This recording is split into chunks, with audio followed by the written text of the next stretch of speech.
The Lord be with you. A reading from the Holy Gospel according to Matthew. At that time, Jesus walked by the Sea of Galilee, went up on the mountain, and sat down there.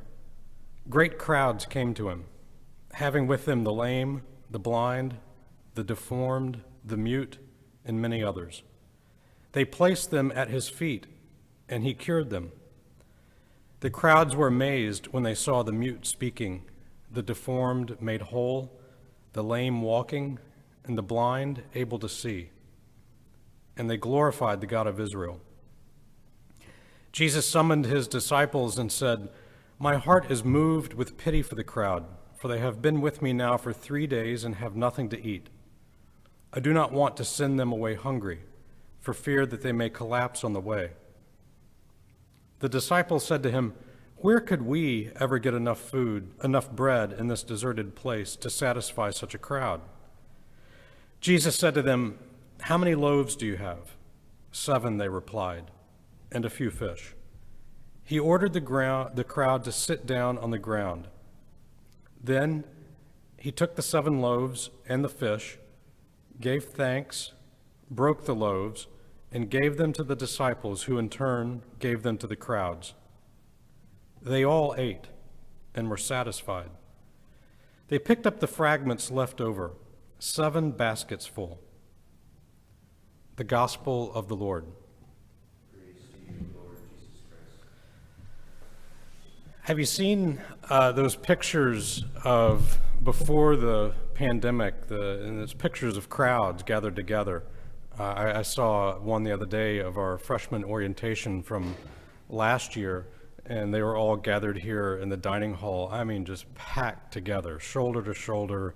There was not an open space in the dining hall. And my first reaction on seeing that picture was like, what are they doing? And I was like, oh yeah, that's before the pandemic. A friend of mine, a Jesuit who lives in Boston, saw something on our Instagram page yesterday of kids at a service project, and they didn't have masks on, and he sent it to me. No masks? I was like, that picture was 2 years old. It's before the pandemic. So the second reaction I have when I see a picture like that, maybe it's from the auction a couple of years ago with, can you imagine, 600 people in the competition gym, packed in there. That's my first reaction. My second reaction is like, are we ever going to get back to that? When is that going to return? When can we start being together in a little bit more, I hate the word normal, but a little more normal way? And if the public health authorities are right, by June of next year, we should all be able to have access to a vaccine if we want it, and this thing should be on its way out. Famous last words, probably. But so it gives me a sense of hope that maybe next August, we're back up and running. The dining hall's packed with freshmen in mid-August.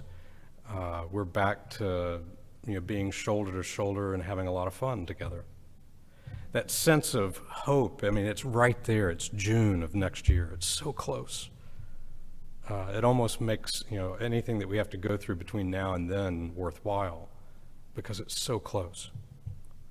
In the first reading, God promises his people that, listen, one day I'm going to provide for you choice wines, rich food, juicy, rich food, pure choice wines. The veil that veils all people will be torn apart. The web that is over all nations will be destroyed. But there's this sense that it's a long way away. It's at the end of time, maybe, that this will happen. Probably not in your lifetime, but it'll happen eventually. You contrast it with the gospel, and the waiting is not very long. Jesus sees the need of the people. They're hungry, and he immediately, 3 days after, he immediately almost provides for their need with more than they need. 7 basketfuls left over. He sees the need and responds with even more than is needed, and it's immediate. So in this Advent season, we put a lot of emphasis on waiting and hope and what's to come. It's here, it's now, it's immediate. Let's use our senses to determine what is it right now, today, that God is giving us in abundance, more than we even need right now. He's doing it today, right now, immediately.